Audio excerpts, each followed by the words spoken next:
Here is the story with the Washington Huskies entering year number 2 under Danny Sprinkle, a team that needs to replace 4 of its top 5 scorers. But, man, they got some guys who can play in the portal, including a lot of familiar faces to Big Ten fans. Andy was mentioning it a moment ago. Both Desmond Claude and Wesley Yates coming over from USC, Lathan Somerville from Rutgers, some other players in the portal who we will become familiar with coming up this year as Danny Sprinkle looks to get things going in Seattle. And the Husky coach joins us now.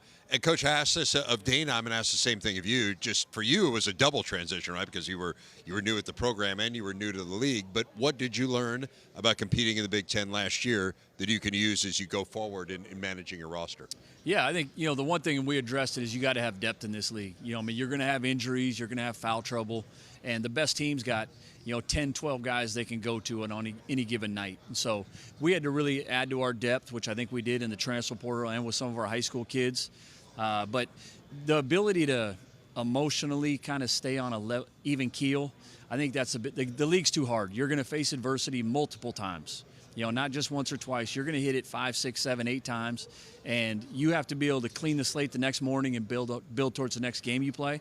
And the teams that can do that quicker have a better chance of being successful. There's such a trend right now in the game of having rosters where you have a lot of new players, and I guess I'm always interested in the balancing act, kind of how much of your time has been spent in the preseason figuring out rotations and making sure that everyone's on the same page versus kind of doing what it is that you want to do schematically once you get into the teeth of the season.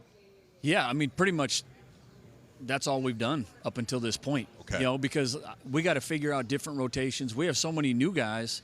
I didn't want to pigeonhole anybody into a role. I wanted to see what they could do in the summer. I didn't tell anybody what a good shot, a bad shot was. I wanted to see how they played and if they could kind of figure out their roles on their own. Now, some guys I'm going to have to tell them, like, hey, we don't need you shooting that shot early in the shot clock, or I need you getting the ball to the paint finding guys, just for us to be the best team we can be. But now that we actually have some data and we stat every practice, so we actually have some factors that go into, okay, this is who we need you to be for us to be the best team.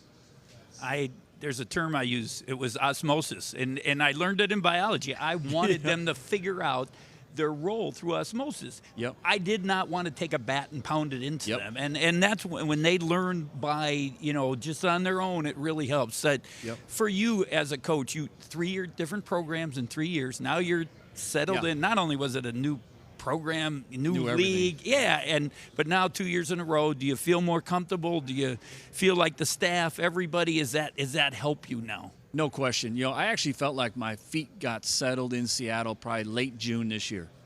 Like, I didn't feel settled all through the whole first year. Once June kind of hit and the team started to come back, like the new team, I actually felt like, okay, we got our feet underneath us. We got what we need, somewhat established. Now we can start building. And, year one, as you know anywhere, I mean, it's hard. Just not only just emotionally, but like physically, mentally, like, you're recruiting a whole new team. And now, like, I really feel like, okay, we know what the conference looks like. We know what the travel's like. Like, we've had those firsthand experiences. And so now we know where we're going. And it's going to be hard as hell to get there, but we know where we're trying to get now. You got some guards. I told you before. I mean, you look at that roster. I mean, you got some guards that can make some plays. Not only getting those guys to figure out their roles, but what beyond the guards is going to be a key for you guys to have success?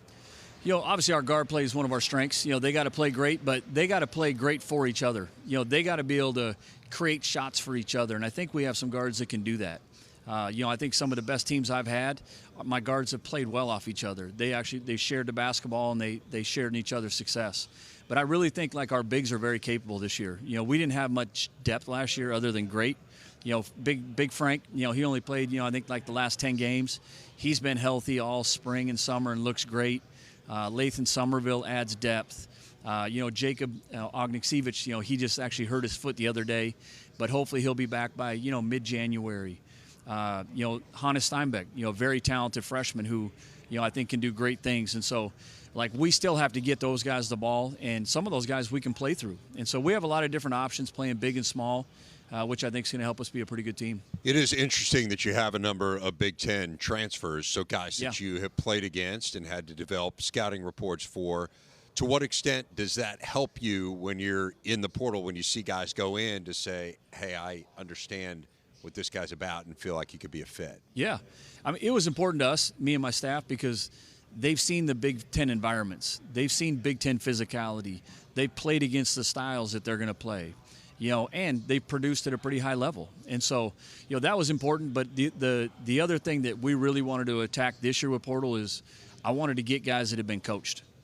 I wanted to get guys that had come from programs that knew how to win, that had a defensive standard, that had been coached very hard and very well, to hopefully make it easier for us.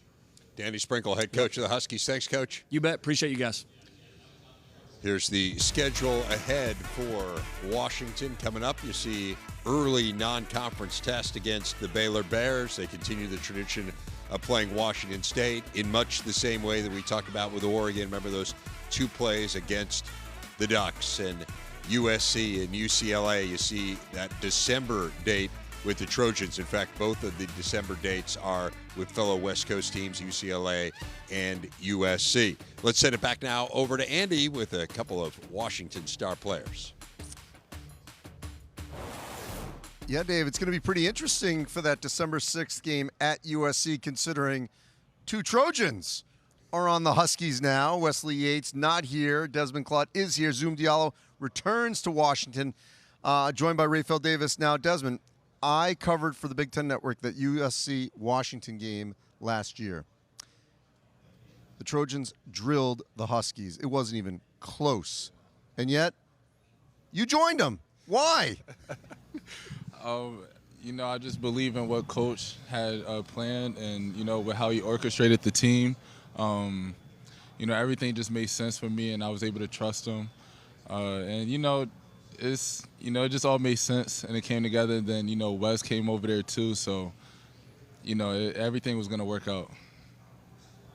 Maybe you felt bad. I don't know. It was an offensive explosion. Now you can do the same thing in Seattle. Yeah, different team though. It's a different team now, so I know. Yeah, it'll look way different. Zoom, I like your watch. You iced out, my boy. But look, checking it. Yeah, I've been watching you since you was at Prolific Prep in high school, and your game has gotten better every year. And last season, as every freshman does, you have your ups and you have your downs. Your ups, they were up, and then your downs, they were downs. What did you work on this offseason to prepare you going into your sophomore year? Because everyone always says that freshman to sophomore year, that's the biggest jump of someone's collegiate career. Right. I'll probably say for me, myself, kind of went and watched, a lot of film on the games. Just watching what I need to improve on. One thing definitely was just being a confident shooter, working on that. I've been doing that the whole offseason, and just my reads, being better on my reads, just, looking up on the court, just knowing where my teammates are and where they are going to be. So I think those are 2 main things that, I worked on. I progressed. The time will tell until it comes, but, the whole offseason just been, a lot of time of work and just staying consistent. And Desmond, similar question. Last year, first year in the Big Ten at USC, you had 5 conference games where you had 25 plus or more in a ball game. Crazy for your first year in the conference. What did you go into the offseason taking away from last season that you learned that will help you going into year 2 in this conference? Just making better reads. One thing that I have to do better at that was a little bit of an issue last year was just turnovers, but just making the right reads and just being more confident. And also a big step is just shooting the ball, just shooting it. Like, I'm shooting good. Elbows are good from when I had the surgery last summer. So just being able to continue to have the confidence to shoot it and be consistent with it as well. Zoom, yeah, love the bling there over there. It's crazy, ain't it? I appreciate it. I mentioned that game. You were on the other side because you were playing for Washington. Right. What did you see, though, in the couple games you played against USC in Desmond and Wesley that now, as teammates, you're hoping they can do for Washington? Those 2 players are electric. It's good that it's great actually that I have them on my side now, to be honest with you. But just seeing what they can do on the court. Des, he can be aggressive. Make plays for others. Wes, he's a great shooter. He knows how to get off the dribble. He knows how to be ready whenever. So having those 2 players aside, and especially in practice, is pretty competitive. And me being a player to get to where I want to get to, you always got to compete with the best and the others that are special. So in practice, we're competing every day, getting each other better, and I feel like that's just going to be a testament for what we do this year. All right, sleeper team. You agree? Oh, I think they're going to have one of the best backcourts in the country. I think Washington right now, you look at the starters, you look at the guys coming off the bench, 5-6 guards as a collective. I think Washington has the best set of guards, no question. All right, no one's sleeping on you then. This is going to be an NCAA tournament team, right? We like bold statements Got to here. get a rebound.